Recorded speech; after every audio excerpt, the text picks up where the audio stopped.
नमस्कार.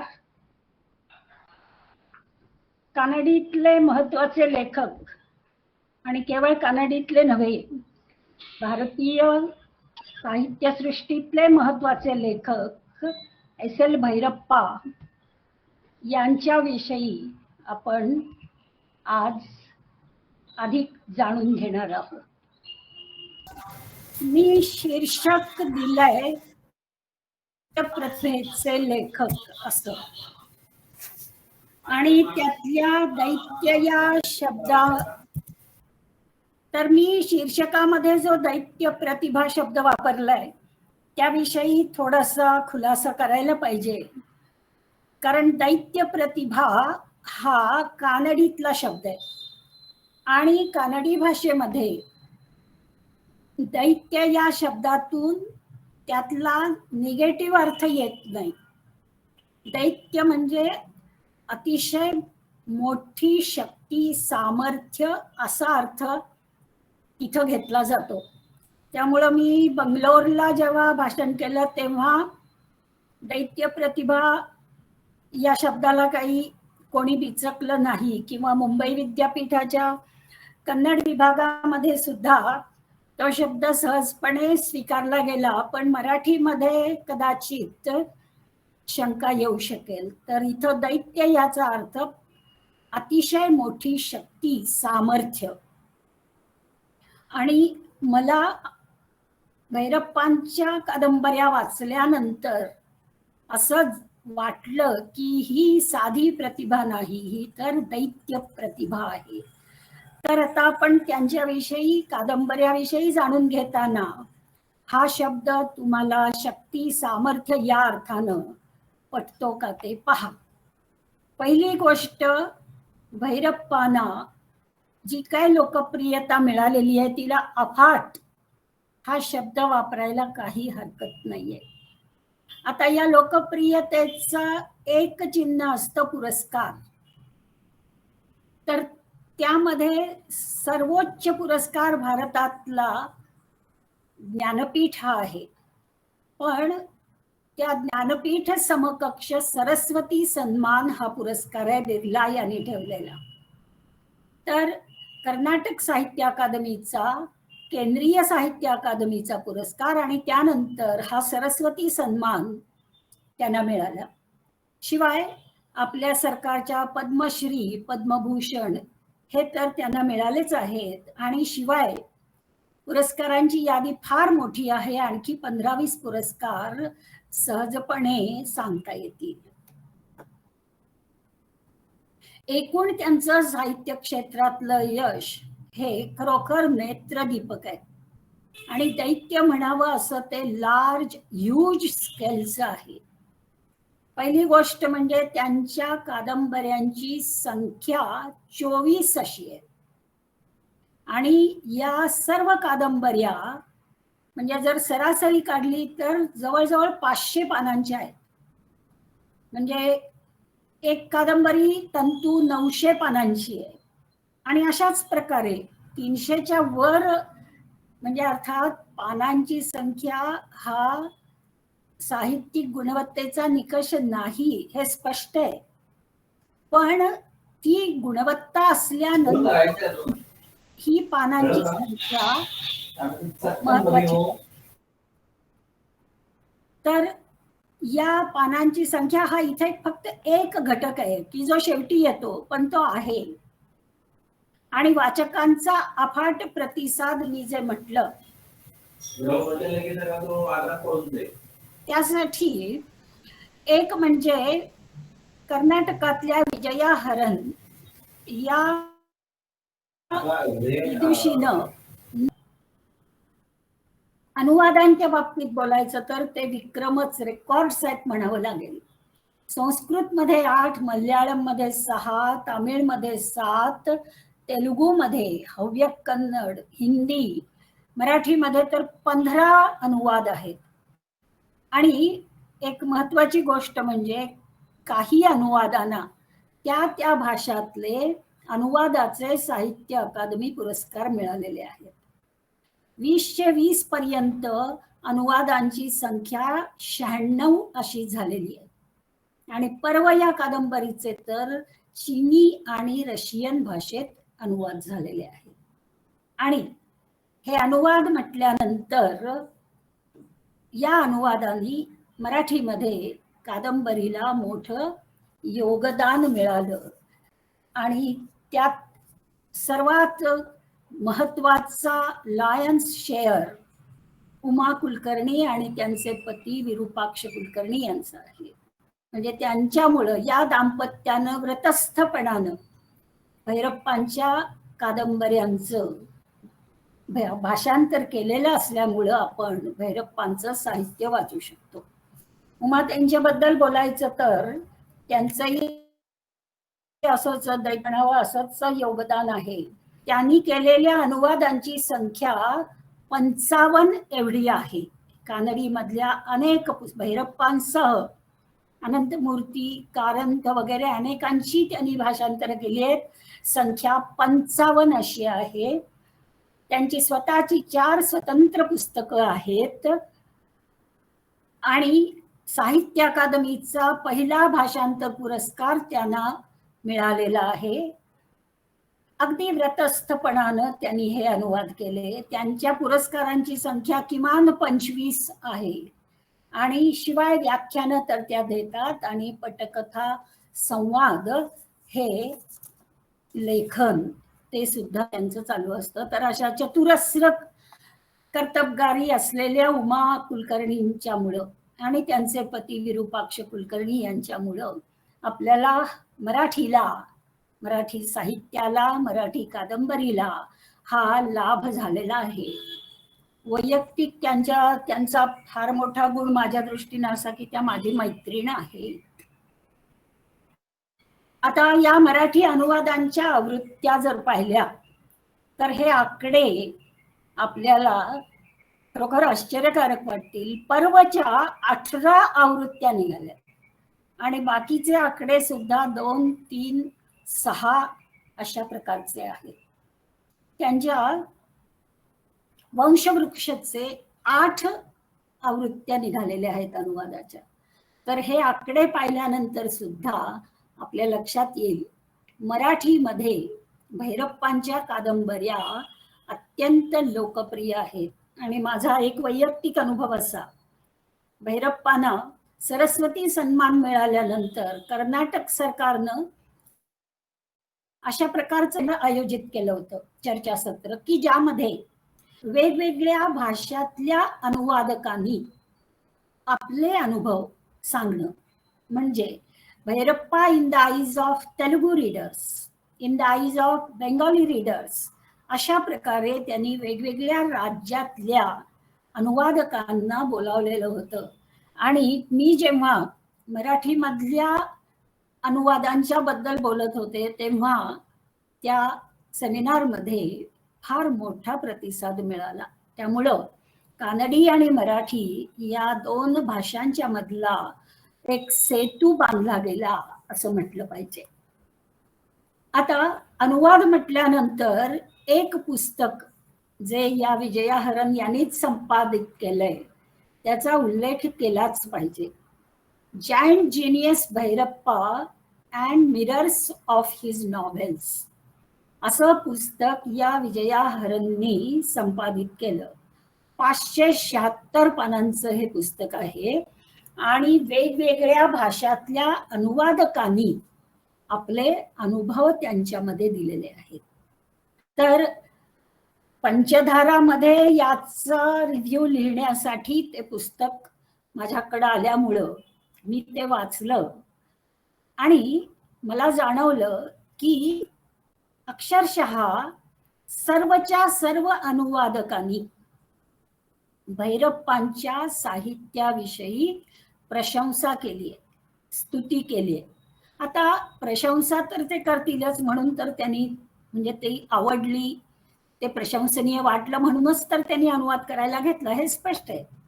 पण तेवढंच नव्हे तर या सर्व अनुवादकांचे एका साहित्य बाह्य कारणासाठी भैरप्पांच्या बद्दल अतिशय आदराची भावना आहे. आणि ती म्हणजे जवळजवळ सर्वांनी नोंदवलंय की त्यांच्याशी आमचं कम्युनिकेशन होत असताना अतिशय चांगला स्नेहाचा असा अनुभव आला.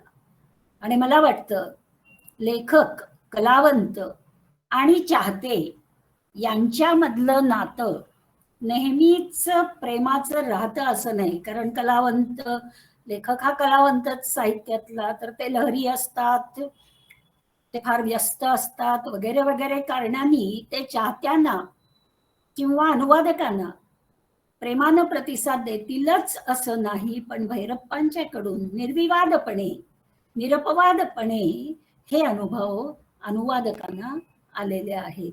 आणि म्हणून हे 576 पानांचं पुस्तक ऑनलाईन उपलब्ध आहे. ते पाहिल्यावर त्यांच्या साहित्यिक म्हणून भूमिकेविषयी तर आदर वाटेलच, पण एक व्यक्ती म्हणून सुद्धा आदरच वाटेल. भैरप्पांची जीवनदृष्टी ही पण मला महत्वाची वाटते. त्यांचं फिलॉसॉफी मधलं अध्ययन अध्यापन झालेलं आहे. त्यांच्या प्रबंधाचं नाव वाचलं तरी सुद्धा जीवनदृष्टी लक्षात येईल. ट्रुथ अँड ब्युटी हा त्यांच्या प्रबंधाचा विषय होता. एक संवाद असा होता. त्यांचे प्राचार्य त्यांना म्हणाले की फिलॉसॉफी घेऊन काय उपयोग आहे व्यवहारामध्ये, त्यातून काय अर्थप्राप्ती होणार आहे का? Don't you know philosophy bakes no bread. याच्यावरचं भैरप्पांचं त्या काळातलं उत्तर होतं, if philosophy bakes no bread I will open a bakery and earn my bread. जीवनदृष्टी सांगणार आहे. आणि हे जे विधान आहे, I always thought I am an unfortunate person but now I think I am a fortunate writer, हे विधान त्यांनी पुण्यामध्ये पारखा या कादंबरीच्या प्रकाशनासाठी आलेले असताना त्यावेळी आपल्या SM जोशी हॉलमध्ये केल्याचं मला आठवतंय. आणि ते फार माझ्या लक्षात राहिलं, अतिशय रुतून राहिलं मनामध्ये. आणि MAच्या वर्गामध्ये ट्रॅजेडी शिकवताना मी या वाक्याचा उल्लेख नेहमी करत होते की the person may be unfortunate but as a writer he is fortunate. भैरप्पांनी एका वाक्यामध्ये या लेखनाच्या पाठीमागची शक्ती सांगितली आहे. हॅपी प्रिन्सेस हे जे कोणी अति सुखी माणसं असतात, ज्यांना जीवनाचा दुःखांचा अनुभव नसेल, ते फार थोर कलाकृती निर्माण करत नाहीत. हा जगातल्या साहित्य क्षेत्राचा अनुभव आहे. म्हणजे क्रिएटिव्हिटी टेक्स इट्स टोल म्हणतात, तसं असेल. पण भैरप्पांनी हे एका वाक्यात आणलंय की, आणि त्यांच्या एका इथल्या सेमिनार मधलं वाक्यही मला आठवतं. ते म्हणाले होते, मृत्यूचं दर्शन घेतल्यानंतर मनाला, साहित्याला एक खोली प्राप्त होते. हे सगळंच या वाक्यामधून त्यांनी सुचवलंय. आणि त्यांची जीवनदृष्टी दाखवणारं फार महत्वाचं आणि सुंदर वाक्य आहे. शिवाय motivation of literature is not obtained in seminars but among people. लोकांशी त्यांचा हा जो सहृदय अशा प्रकारचा संपर्क आहे, त्यामुळं त्यातून आपल्याला शक्ती मिळाली लिखाणाची, असंही त्यांनी म्हटलंय. If I am loyal to my art my works will appeal to my readers. आणि ते घडलेलंच आहे. आणि व्यक्ती म्हणून किंवा जीवनदृष्टी म्हणून पाहिल्यानंतर त्यांना जेव्हा सरस्वती सन्मान मिळाला तेव्हा ती रक्कम त्यांनी शासनाला दिली आणि कानडी माध्यमात शिक्षण घेणाऱ्या विद्यार्थ्यांना शिष्यवृत्ती देण्यासाठी तिचा उपयोग करावा असं सांगितलं. म्हणजे त्यांच्या सर्व कादंबऱ्या त्यांनी कानडी भाषेतच लिहिलेल्या आहेत. म्हणजे थोडक्यात, मी माझ्या मातृभाषेत लिहीन, तुम्हाला हवं असेल तर तुम्ही तुमच्या भाषेत ते करून घ्या, असं मातृभाषेचं प्रेम. आणखी अनंतमूर्तींच्याही बाबतीत मला तसंच आढळून आलं. हे मातृभाषेचं प्रेम उल्लेखनीय आहे, कारण माणूस खरा, त्याची खरी ताकद, खरे भाव, खऱ्या भावना हे मातृभाषेत सर्वाधिक उत्तम रीतीनं व्यक्त होत असतं. आपण इंग्रजीच्या कच्छपी न लागता आपल्या मातृभाषेचा स्वीकार करून तिच्यामध्ये काम केलं पाहिजे, हे मलाही पटतं. आणि एका कर्नाटकामधल्या साहित्य संमेलनाच्या अध्यक्षपदावरून बोलत असताना त्यांनी पुन्हा हीच खंत व्यक्त केली होती, जी मराठी भाषिकांना सुद्धा वाटत असणार, मला वाटते तुम्हालाही वाटत असणार, की आपण व्यवहारासाठी, अधिक अर्थप्राप्तीसाठी, परदेशात जाण्यासाठी म्हणून इंग्रजीचा नको इतका उदो उदो करतो आहोत, मातृभाषेला विसरत आहोत का. हे माझे नाही शब्द, भैरप्पांनी त्या साहित्य संमेलनाच्या अध्यक्षपदावरून हे उद्गार काढले आणि आपली खंत व्यक्त केली. सहृदयता याचा अनुभव त्यांच्या परिचयाच्या सर्वांनाच आलेला आहे. मी उल्लेख केलेलं जे अनुवादकांचं पुस्तक आहे 576 पानांचं, त्यातल्या एका अनुवादाने लिहिलंय की त्या महिलेनं म्हटलंय की माझे पती आजारी पडले, आयसीयू मध्ये होते. हे भैरप्पांना कळल्यावर त्यांनी मला फोन करून सांगितलं की मी तुमच्या खात्यामध्ये काही पैसे टाकतो.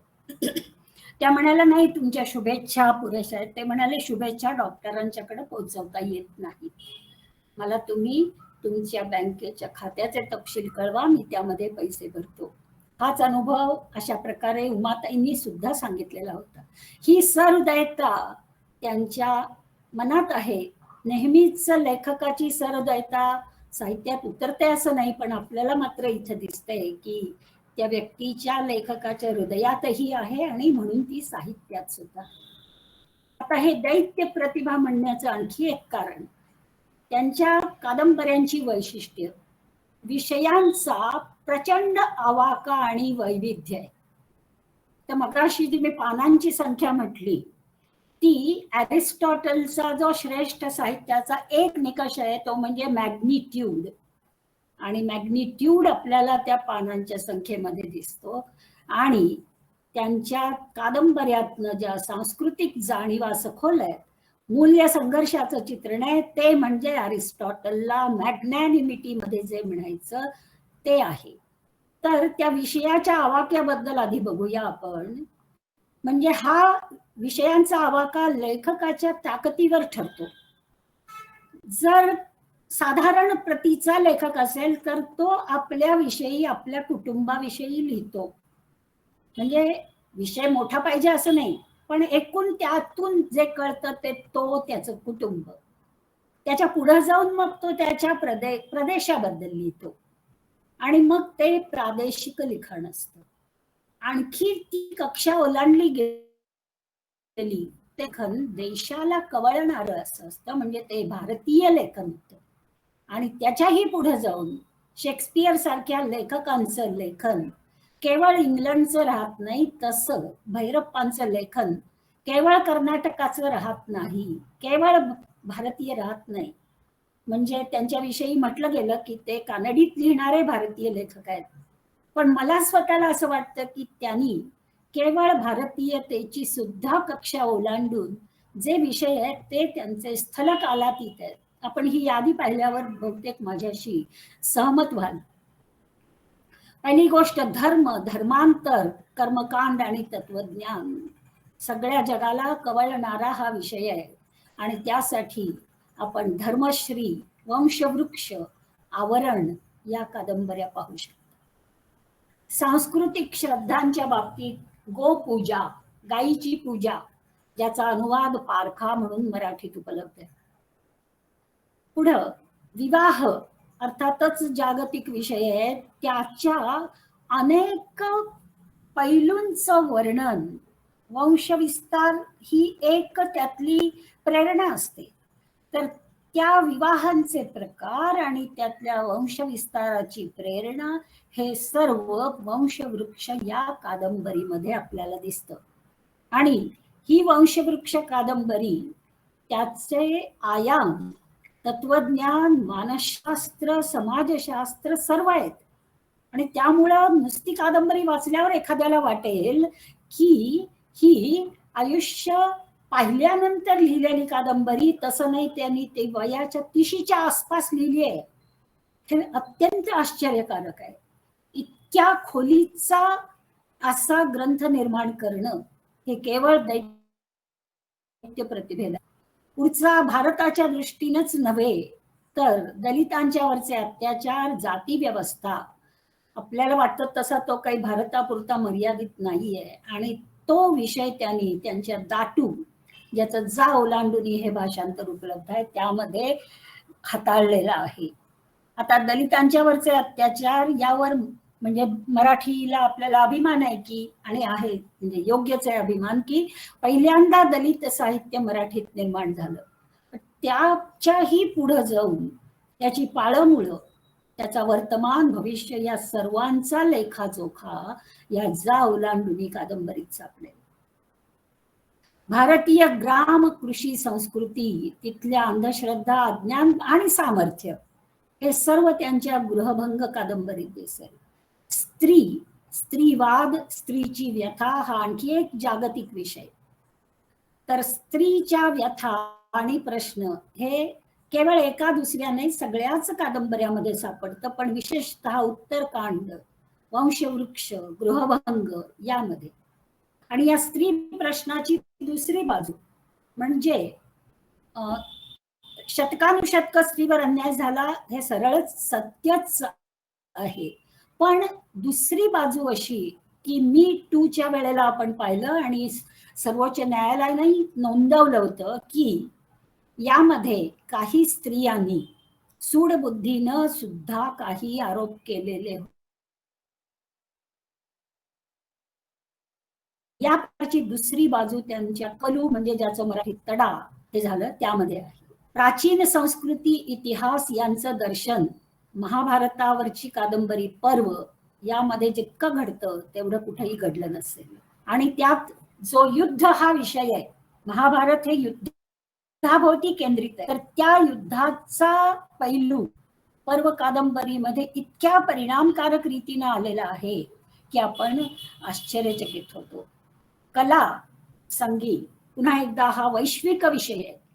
जगातल्या कलावंतांचं मानसशास्त्र यावर ग्रंथच्या ग्रंथ लिहिले गेलेत. तो विषय अत्यंत सामर्थ्यानं मंद्र या कादंबरीत हाताळला गेलाय. त्याच कादंबरीला सरस्वती सन्मान मिळालेला आहे. आपण केवळ स्थिमित होतो ती कादंबरी वाचून झाल्यावर. महाभारत आता पाहिलंच आपण, 703 पानाची पर्व ही कादंबरी आहे आणि तंतू 900 पानांची आहे. आपण हे सर्व वर्तमान आणि भूतकाळ पाहिला. भविष्याचा वेध घेणारी मराठीतल्या विज्ञान काल्पनिकामध्ये समावेश होईल अशी यानही त्यांच्या आतापर्यंतच्या कादंबऱ्यातली लेटेस्ट शेवटची आहे. म्हणजे विषयाचा आवाका आणि वैविध्य याबद्दल आपल्याला पटलं असेल आणि मूल्य संघर्षाचं चित्रण असतंच.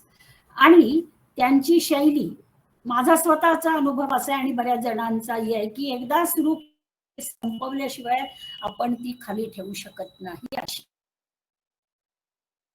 सुद्धा पाझरत येते, प्रतिबिंबित होते. आणि कलावंताला आवश्यक असलेली तटस्थता तत्वज्ञानाचे प्राध्यापक असल्यामुळंच नव्हे, तर बैठकच स्वभावाची असल्यामुळं सगळे तत्वज्ञ काही त्यांच्या साहित्यात अशी बैठक घालू शकतील असं नाही, पण ती आपल्या साहित्यात दिसते. इतिहास संवेदनशीलता त्यांच्याकडे आहे आणि केवळ मंद्र नव्हे, इतरही कादंबऱ्यातून त्यांचा संगीताचा अभ्यास जाणवत असतो. आत्मचरित्र त्यांचं, माझं नाव भैरप्पा, आणि पुन्हा एकदा तेच आठवेल त्यांचं वाक्य की I was an unfortunate person but I am a fortunate writer. त्यांचं पूर्वजीवन अतिशय हलाखी, वेदना, यातना यांच्यामध्ये गेलं. वडिलांनी पितृत्वाचा कुठलाही चांगला अनुभव दिला नाही. आईच्या यातना पाहत बालपण गेलं. ते मामाकडे गेले, त्या मामानं मारहाण करण्याचाच अनुभव त्यांना दिला. आणि मग पळून जाऊन कुठं हमाली कर, कुठं वेटरचं काम कर, डोअर कीपरचं काम कर, साधू झाले, काय काय केलं. 525 पानामध्ये त्या सगळ्याचा लेखाजोखा आहे. तेव्हा या हमालीपासून तत्वज्ञानाचा प्राध्यापक, लेखक, डॉक्टरेट हे हा टप्पा गाठण्यापर्यंत त्यांचं आयुष्य ते सगळं त्यांच्या या आत्मचरित्रामध्ये आलेलं आहे. फार मोठं भारतीय साहित्याला त्यांचं योगदान मला हे वाटतं की त्यांनी 4 कादंबऱ्यामध्ये भारताचा नाही, हा भारताचा नव्हे, भारताचा इतिहास लिहिणारे पुष्कळ पुष्कळ इतिहासकार आहेत. भारतीय संस्कृतीचा इतिहास मांडणं आणि ते कादंबऱ्यामधून मांडणं हे एक आव्हान आहे आणि ते त्यांनी या 4 कादंबऱ्यांच्या मध्ये पेलले.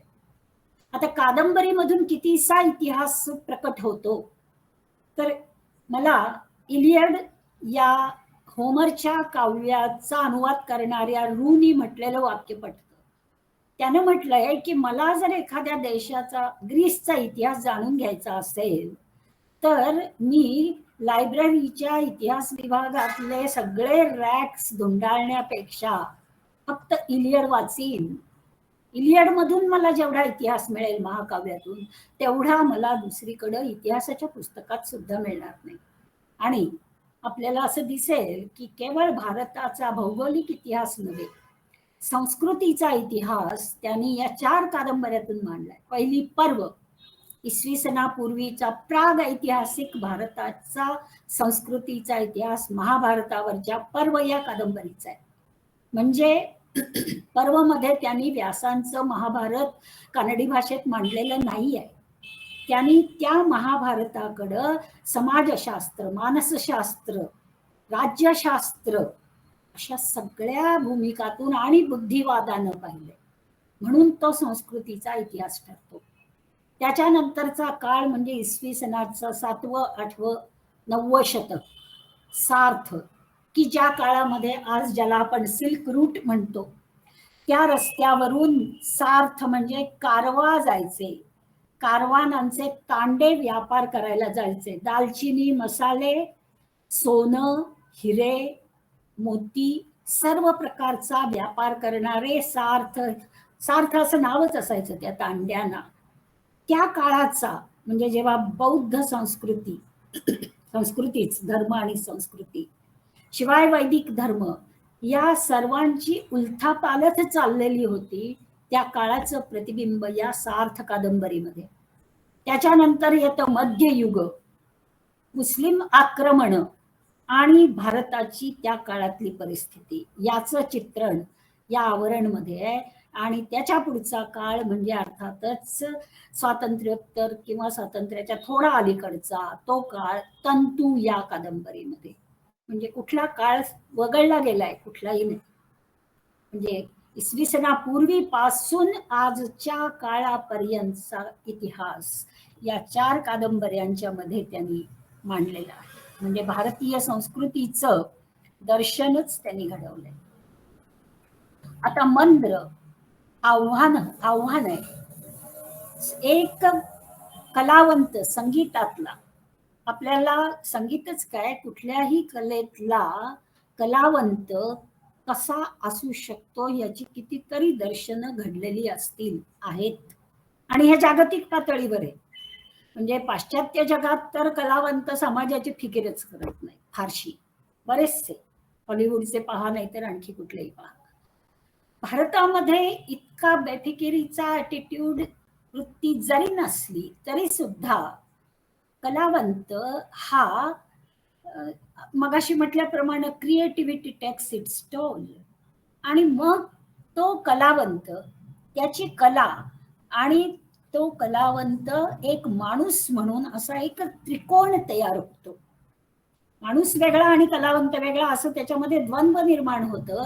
आणि शिवाय कला, तर या मंद्रमध्ये ही जी अनावर मानसिकता कलावंताची असू शकते, तिचं चित्रण, त्यांच्यामधलं द्वंद्व अतिशय प्रत्ययकारी रीतीनं मांडलेलं आहे.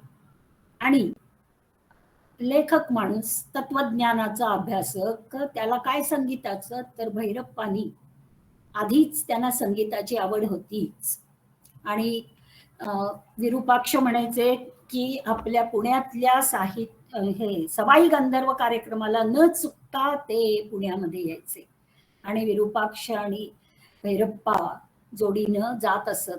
हे नुसतं अटेंड करणं वेगळं, पण सखोल अध्ययन त्यांनी त्यासाठी संगीताचं केलं आणि नृत्यकलेचंही केलं.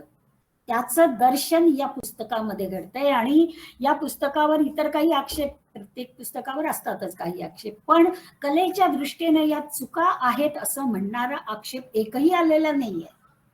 हा केवढा अध्ययनाचा भाग आहे. आणि त्याच्या जोडीला कलावंताचं मानसशास्त्र मांडायचं. कलावंताचं मानसशास्त्र आणि त्याचं माणूसपण किंवा माणुसकी नसलेलं माणूसपण, हे सर्व काही दर्शन घडवणारी ही मंद्र, ही अत्यंत प्रभावशाली कादंबरी आहे. पारखा नाही, वंशवृक्ष मगाशी म्हटल्याप्रमाणे वयाच्या 30च्या आसपास ही सखोल कादंबरी लिहिली असेल असं कोणाला खरंही वाटणार नाही. अनेक प्रेरणा त्या कादंबरीमध्ये आहेत आणि त्यामुळं गिरीश कार्नाडांना ती इतकी आवडली की त्यांनी त्या चित्रपटाची निर्मिती त्यामध्ये कामही केलं.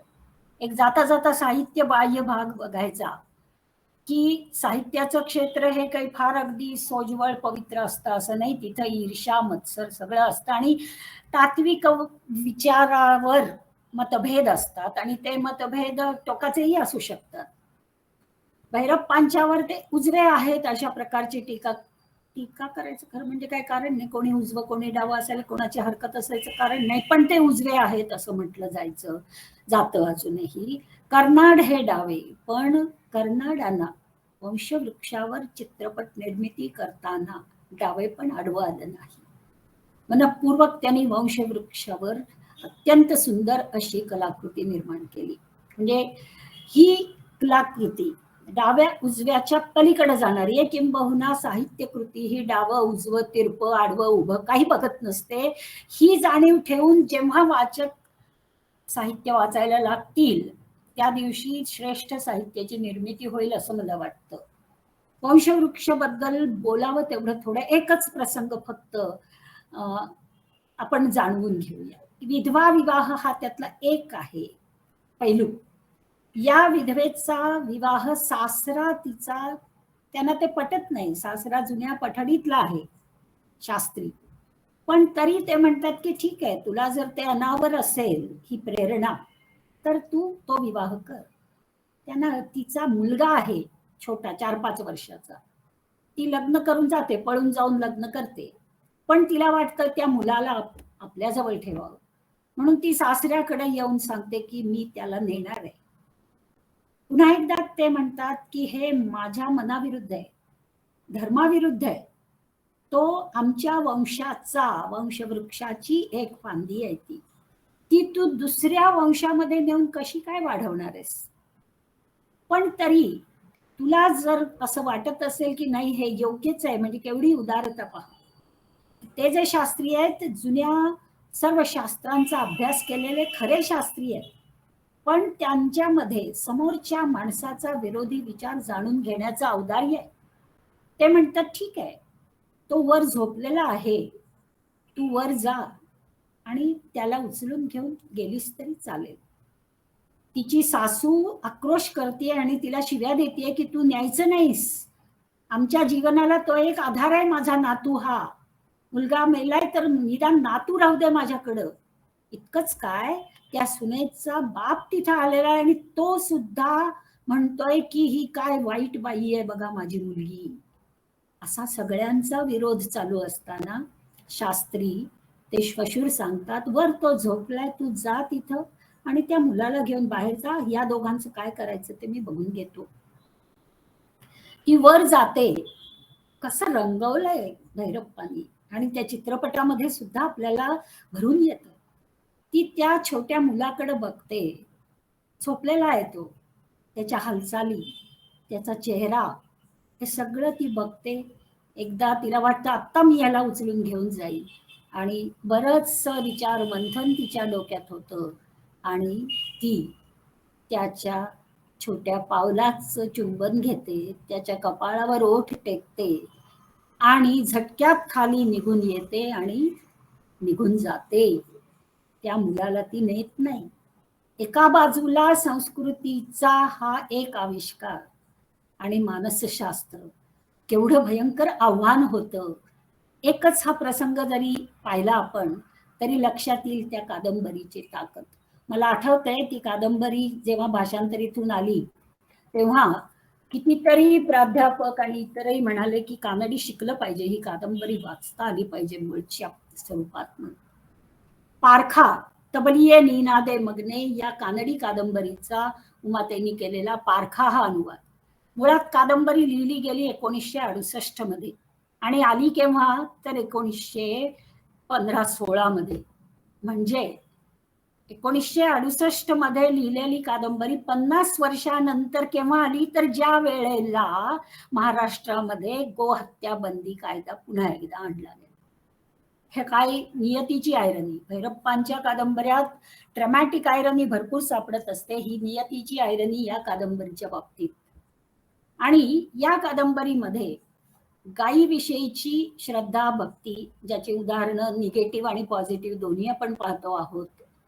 पण मुख्य गाभा हा आहे की जग फक्त मानवासाठी आहे का प्राण्यांच्यासाठी नाहीये का? गोपालन करणाऱ्यांच्या श्रद्धा एका बाजूला आणि दुसऱ्या बाजूला गाय म्हणजे दूध देणारं यंत्र आणि काही मरणानंतर मांस देणारं. हे दोन टोकाचे असे जे दृष्टिकोन आहेत त्यांचा संघर्ष. आणि मग या भारतीय संस्कृतीतली ही जी श्रद्धा आहे, या श्रद्धेला आणि त्यासाठी त्या संस्कृतीवर लाथा झाडणारे असे काही लोक, असं सगळं चित्रण त्यांनी असं केलंय की ही सामाजिक सांस्कृतिक समस्या आपल्याला जाणवते. दुसरा मुद्दा मला या संदर्भात असा म्हणायचा आहे की एखाद्या संस्कृतीबद्दल तुम्हाला असं वाटतं की हे मूर्खपणाचं आहे म्हणून तिच्यावर तुम्ही आक्रमण करावं का?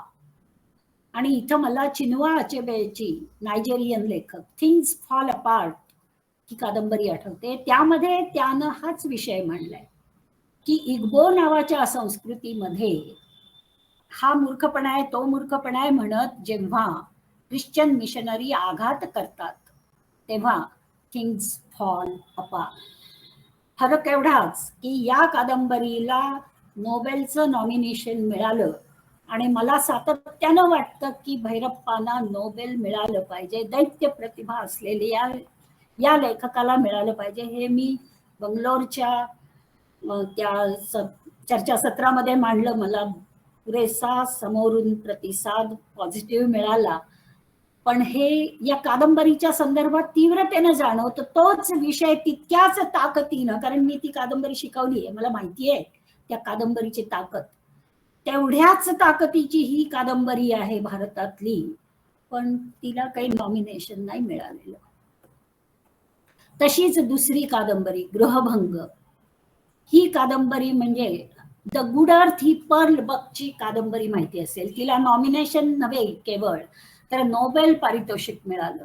आणि गृहभंग ही माझ्या मते भारताची गुड अर्थ कादंबरी आहे. ओ लान ही त्या गुड अर्थची चिनी शेतकरी बाई जे भोगते सोसते, तसंच या आपल्या भारतातल्या कृषी संस्कृतीतली नंजम्मा भोगते सोसते आणि त्यातून उजळून उठते. काही फरक नाहीये त्या वेदना यातनांच्या मध्ये आणि त्यांचं अत्यंत हृदयस्पर्शी चित्रण आपल्याला या कादंबरीमध्ये पाहायला मिळतं. गुड अर्थ सुद्धा मी वाचली आहे आणि शिकवली आहे. तिची ताकद आणि गृहभंगची ताकद यात काही फरक नाहीये. फक्त नोबेल कमिटी पर्यंत ती पोचलेली नाहीये, पोचत नाहीये. पुढचा वैश्विक विषय जाती व्यवस्था. कुठं जात असते, कुठं वर्ण असतो, पण ही समस्या नाही असा देश दुर्दैवानं जगात नाही. आणि भारतामध्ये ही समस्या आजही तीव्रतेनं जाणवते. तिचा लेखाजोखा तपशीलवार मांडणारी ही कादंबरी आहे. जा ओलांडून वाचल्याशिवाय तिची ताकद समजणार नाही. स्त्रीच्या दुःखांच्या जाणीवा या सगळ्या कादंबऱ्यांच्या मध्ये आपल्याला सापडतात. वंशवृक्ष, यातल्या सगळ्या स्त्रिया, त्या स्त्रियांची घुसमट जुन्या संस्कृतीमधली. गृहभंगचं आपण आत्ताच पाहिलं ही नंजम्मा. परिशोध मधली स्त्री किंवा मंद्र मध्ये हा जो मोहनलाल आहे गायक, गायक म्हणून श्रेष्ठ, पण त्यानं या स्त्रियांचं शोषण केलेलं आहे. दाटूमध्ये जी सत्या नावाची व्यक्तिरेखा आहे ती जवळजवळ ग्रीक शोकांतिका जी आहे अँटिगनी नावाची सोफोक्लिसची, त्या अँटिगनीची मला आठवण झाली या सत्याविषयी त्या कादंबरीत वाचताना. तशीच तितिक्षा, तत्वनिष्ठा, स्वाभिमान, न्यायबुद्धी हे सगळं या सत्याच्या व्यक्तिरेखेमध्ये आहे. ती म्हणते की अखेर हे ब्राह्मण म्हणून कशासाठी उच्च मानून घ्यायचं स्वतःला. आणि त्या कादंबरीचा शेवट तर एखाद्या शेक्सपिरियन किंवा ग्रीक शोकांतिकेसारखा आहे, प्रतिकात्मक आहे, की तो दलित तरुण संतापलेला आहे आणि तो डायनामाइटनं बांध उडवून देतो आणि मोठा पूर येतोय. आणि त्या पुरामध्ये ती सत्या, तिच्या वडिलांनी तिला तू हे ब्राह्मण्याचं जे काय आहे व्रत ते सांभाळ म्हणून अक्षरशः जानवं दिलेलं आहे की जे घडत नाही, आणि ते तिने आतापर्यंत पाळायचा प्रयत्न केलाय. तिनं ते एका मांग स्त्रीला दिलं होतं, तर ते ती त्या पुरात फेकून देते. म्हणजे या सांस्कृतिक उलथापालथीचं अत्यंत प्रत्ययकारी चित्रण आपल्याला या दाटू कादंबरीत दिसेल. आणि मला असं वाटतं ती सत्या ही जी व्यक्तिरेखा आहे ती भैरप्पांची सुद्धा सर्वात प्रिय अशी व्यक्तिरेखा असावी. तिच्यामध्ये त्यांनी आपली सगळी ताकद लावली आहे, फिलॉसॉफीचं ज्ञान त्याच्यामध्ये लावलंय असं मला वाटतं. आता पाहिलं तसं कवलू यामध्ये स्त्री म्हणजे फक्त करुण दर्शन आणि फक्त सज्जन असं ब्लॅक व्हाईट चित्र कधीही श्रेष्ठ साहित्यिक रंगवत नाहीत. म्हणून शेक्सपियर हॅमलेटमध्ये हॅमलेटच्या आईचं कॅरेक्टरायझेशन, ती व्यक्ती तो दाखवतो. तसं इथं स्त्री सुद्धा शोषक बनू शकते. स्त्री जात शोषक नसेल, पण काही स्त्रिया जरूर शोषक असू शकतात. ही म्हणजे जो कायदा झालाय स्त्रियांच्यावरच्या अत्याचारांच्या विरोधी, त्याचा फायदा करून घेणारे म्हणजे गैरफायदा घेणाऱ्या पण स्त्रिया असू शकतात याची जाणीव यामध्ये दाखवली आहे. तेव्हा लेखकाच्या विचारांच्या विषयी जो आपण विचार मांडतो तो सर्व बाजू पाहून मांडायला हवा. एका बाजूला नंजम्माच्या एका शेतकरी स्त्रीच्या यातना ते मांडतात आणि मग तडामध्ये कवलूमध्ये ते स्त्रीचं दुसरं रूप दाखवतात. याचा अर्थ त्यांच्या जाणीवा समावेशक आहेत हे आपण लक्षात घ्यायला पाहिजे असं मला वाटतं. लेखक म्हणून लेखकाची एकच जबाबदारी असते, म्हणजे आपण जे लिहितो त्याला आधार काय आहे हे जर त्यानं सांगितलं तर वाचकाला ते स्वीकारणं सोपं असतं. आणि या बाबतीत भैरप्पा हे कधीही अजिबात चूक होऊ देत नाहीत. आवरणच्या बाबतीत तर हे फार प्रकर्षानं जाणवेल. आवरणवर प्रचंड टीका झाली, प्रचंड कौतुकही झालं.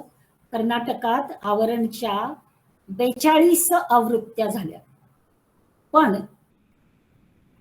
नम्म भैरप्पा नवरू असं पुस्तक तयार केलं, तेही मोठं आहे. त्यामध्ये काय आहे तर भैरप्पांच्या कादंबऱ्यांना सामान्य वाचकांचे जे प्रतिसाद आहेत ते फक्त त्यांनी एकत्र केलेले. आणि हे सामान्य म्हणजे अगदी अगदी सामान्य की जे फक्त वाचतात पण त्यांच्या काही अशा मोठ्या चर्चा वगैरे नाही आहेत आणि त्यांना भैरप्पांच्या कादंबऱ्या आवडतात.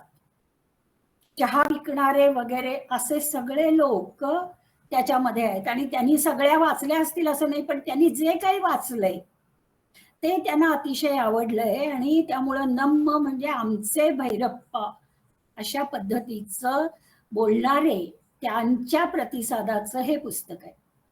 आता हा झाला सामान्य वाचकांचा प्रतिसाद, पण ज्याला आपण विद्वत्तापूर्ण म्हणतो अशा समीक्षा पुस्तकांची संख्या त्यांच्या कादंबऱ्यांच्या विषयीच्या 19 समीक्षा पुस्तकं आहेत. अनेक विद्वानांनी वेगवेगळ्या पद्धतीनं लिहिलेली अशी ही 19 समीक्षा पुस्तक आहेत. त्यांच्यावर निघालेली डॉक्युमेंटरी आहे, अनेक मुलाखती आहेत, त्यांच्या 7 कादंबऱ्यांच्यावर चित्रपट निघालेले आहेत, 2 दूरदर्शन मालिका, शिवाय रेडिओवर नाट्य रूपांतर झालेली आहेत. त्यांच्या आत्मचरित्राचा समावेश रेडिओ आर्काइव्ह्ज मध्ये झालेला आहे. 40 पेक्षा अधिक ऑडिओ बुक्स त्यांच्या कादंबऱ्यांची उपलब्ध आहेत. आणि करोना काळात जास्त ऑडिओ बुक्स आली, त्यापूर्वी 1962 पासूनच ही ऑडिओ बुक्स यायला सुरुवात झाली होती. ते उजवे आहेत आणि त्यांनी हे फार वाईट लिहिलेलं आहे, समाजाला दुहीकडं नेणारं लिहिलेलं आहे, अशा प्रकारचे अनेक आक्षेप घेतले गेले होते. पण इतिहासाकडं भैरप्पा गंभीरपणानं पाहतात. जर इतिहास कडू असेल, त्याचं कडू रूप मांडायला घाबरू नये असं त्यांचं म्हणणं आहे. आणि मग ते कडू रूप सिद्ध करण्यासाठी आवरणच्या शेवटी संदर्भ ग्रंथांची मोठी यादी त्यांनी दिलेली आहे. ही यादी न देता जर त्यांनी लिहिलं असतं तर आक्षेपार्ह ठरलं असतं. पण सर्व दृष्टीने परिपूर्ण अशा प्रकारची संदर्भ ग्रंथांची यादी त्यांनी दिलेली आहे. पर्व ही महाभारतावरची कादंबरी. महाभारत घडलं ते हिमालयाच्या आसपास उत्तरेकडं. त्याच्यावर कादंबरी लिहिताना तिथली संस्कृती, तिथला भूगोल आपण पायाखाली घातला पाहिजे, म्हणून ते हिमालयामध्ये फिरत होते आणि त्यासाठी अनपेड रजा घेऊन ते फिरत होते. काही भागामध्ये जाताना त्यांना पोलिसांनी सांगितलं तिथं दरोडेखोर असतात, लुटतात, जाऊ नका तिथं. तेव्हा ते म्हणाले मी बनियन आणि पॅन्ट एवढ्यावरच जाईन तिथं, म्हणजे मग काय लुटणार. अशा प्रकारे तिथं 4 महिने प्रवास केला. पर्वच्या प्रस्तावनेमध्ये त्यांनी दिले. आणि त्यांना तिथं काही लोक असे भेटले, जमाती, की ज्यांच्यामध्ये बहुपतिकत्वाची, पॉलिगॅमीची प्रथा होती. म्हणजे द्रौपदीचं बहुपतिकत्व ही त्या भागातली एक प्राचीन प्रथाच असली पाहिजे, अशा प्रकारची सत्य वास्तव त्यांना तिथं जाणवली. आणि अर्थात ते खरंच आहे, विवेकानंदांनाही हिमालयातून फिरत असताना द्रौपदीचं देऊळ आणि त्या आसपासची माणसं जी पॉलिअँड्री, पॉलिगॅमी पाळणारी अशी दिसली. एवढं अध्ययन केल्यानंतर मगच त्यांनी पर्वला हात घातला. पारखा या कादंबरीच्या बाबतीत त्याच्यामध्ये जी तायव्वा ही स्त्री आहे ती मुकी आहे, पण बहिरी नाहीये. मग तेव्हा त्यांना एका वाचकाने पत्र लिहिलं की तुम्ही असं कसं दाखवलं, ती जर मुकी आहे तर बहिरी असलीच पाहिजे. तेव्हा भैरप्पांनी त्यांना एका ENTचा पत्ता दिला आणि सांगितलं तुम्ही त्यांना विचारा. त्या ENTनं सांगितलं, डॉक्टरनी, की एखादी व्यक्ती अशी असू शकते की ती मुकी आहे पण बहिरी नाही, फक्त ती व्यक्ती मग थोडीशी मतिमंद असू शकते. आणि भैरप्पांनी नेमकं ती तायव्वा मुकी आणि थोडी मतिमंद दाखवलेली आहे. केवढी काळजी घेतलेली. तंतू या त्यांच्या 900 पानांच्या आधुनिक कादंबरीचा नायक अमेरिकेला जाण्याची शक्यता होती, म्हणून ते अमेरिकेलाही गेले. बाय द वे त्यांनी अमेरिका, अंटार्क्टिका, दक्षिण आफ्रिका, चीन अनेक देशामध्ये प्रवास केलेला आहे. आज त्यांचं वय 92 आहे. पण परवा मुंबई विद्यापीठाच्या कन्नड विभागामध्ये त्यांच्या वाढदिवसासाठी म्हणून 2 दिवसाचा कार्यक्रम आयोजित केला होता. त्याला ते बंगलोरहून एकटे आलेले होते. त्यांच्या शेजारी बसून मी त्यांच्यावर व्याख्यान देण्याचं भाग्य मला लाभलं. आणि ते 92व्या वर्षी सर्व काही काळजीपूर्वक ऐकत होते, आपल्या प्रतिक्रिया देत होते, स्मरणशक्ती एकदम व्यवस्थित. फक्त म्हणाले की काही वेळा नावं आठवायला त्रास होतो. आता ही तर काय आपली सुद्धा समस्या असते, त्यामुळे मला गंमत वाटली. आणि चालताना त्यांच्या हातात काठी नव्हती. तर म्हणजे मेंदू, हृदय, शरीर हे सर्व अतिशय सुव्यवस्थित त्यांनी ठेवलेलं आहे. मंद्र या कादंबरीतलं आता सांगितलंच की त्या कादंबरीसाठी संगीत आणि नृत्याचा त्यांनी अभ्यास केला, मूल्यांचा, मूल्य संघर्षाचा शोध घेतला. किती बारकाईनं ते आपली कादंबरी लिहितात. मला असं सांगितलं गेलं की त्या मंद्र कादंबरीमध्ये त्यांनी एके ठिकाणी असं नोंदवलं की रुईया कॉलेजच्या एका हॉलमध्ये संगीताचा कार्यक्रम झाला आणि साधारण 200 श्रोते तिथे होते असं लिहिलेलं आहे. तर नंतर मुंबईला आल्यावर त्यांनी शोध घेतला की असा हॉल आहे का 200 श्रोते बसतील असा, याचा तपास केला त्यांनी आणि मग ते म्हणाले ठीक आहे असा आहे. तर मग त्यांना विचारलं मग नसता तर तुम्ही काय केलं असतं, तर ते म्हणले पुढच्या आवृत्तीमध्ये मी सुधारणा केली असती. ही लेखकाची जबाबदारी, नैतिक जबाबदारी की सत्यच मांडलं पाहिजे. अशा प्रकारचं हा शोध घेत त्यांनी सर्व कादंबऱ्या लिहिल्यात. लेटेस्ट यान कादंबरी, जिला विज्ञान काल्पनिका म्हणता येईल, त्या कादंबरीमध्ये त्यांनी असं दर्शवलंय की एक जोडपं अवकाशामध्ये जात आहे आणि मग नंतर त्यांच्या अपत्य आणि ते सगळं. तर त्यातले तपशील चुकू नयेत म्हणून ते मुंबईला आले होते. मुंबईला वैमानिकांच्या प्रशिक्षणाचं जे केंद्र आहे तिथं ते गेले होते आणि तिथं जाऊन त्यांनी काही काही तपशील गोळा केले. एवढी काळजी सगळे लेखक घेतात का हा प्रश्न आहे. काही वेळा आपल्याला एखादी ग्रामीण कादंबरी वाचताना दिसतं की त्या लेखकानं एकाच शेतामध्ये तूर, जोंधळा, गहू सगळीच पिकं लावलेली दिसतात. अशा प्रकारचा गोंधळ तर सोडा, पण बारीक बारीक तपशिलाविषयी हा लेखक जागरूक आहे. त्यांची मुलाखत घेताना मी विचारलं होतं की तुमच्यानंतर तुमचं साहित्य टिकून राहील असं तुम्हाला वाटतं का. ते होय राहील म्हणाले. हा आत्मविश्वास त्यांनी काही या बाबतीत उगीच खोटी विनम्रता वगैरे दाखवली नाही. ते म्हणाले हो राहील आणि भैरप्पांचा हा आत्मविश्वास अनाठाई नाही हे मान्य करायला हवं. त्यांची वंशवृक्ष कादंबरी 1963 साली प्रकाशित झाली. तिच्यावरचा कर्नाडांचा चित्रपट 1971 साली आला आणि 2006 आणि 2010 या वर्षात म्हणजे वंशवृक्षच्या प्रकाशनानंतर जवळपास 50 वर्षांनी पुणे आकाशवाणीवर तिचे नभोनाट्य 14 भागात सादर झालं. त्यातली श्रोत्रींची भूमिका श्रीराम लागूंनी केली. म्हणजे वाचक डावं उजवं बघत असतात, श्रीराम लागू म्हणजे अगदी डावे असेच आहेत, पण कलावंताला हे डावं उजवं आडवं येत नसतं. आपल्यासारख्या वाचकांना मात्र ही काय सवय लागली आहे, हा लेखक डावा आहे तो लेखक उजवा आहे, हे सोडलं पाहिजे. तर ती श्रोत्रींची भूमिका श्रीराम लागूंनी केली आहे आणि नाट्य महोत्सवात वंशवृक्षावर आधारित नाटकांचे प्रयोग झाले. तेव्हा असा हा थोर लेखक, अशा लेखकाचं आपल्याला दर्शन घेता आलं, त्याचे विचार ऐकता आले आणि त्याचं साहित्य वाचता येतंय आणि यामुळं आपलं मन हृदय नक्कीच समृद्ध होतं आहे.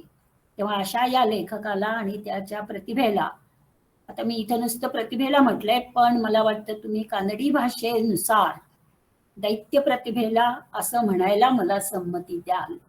त्यांच्या या दैत्य प्रतिभेला प्रणाम करून मी थांबते. धन्यवाद.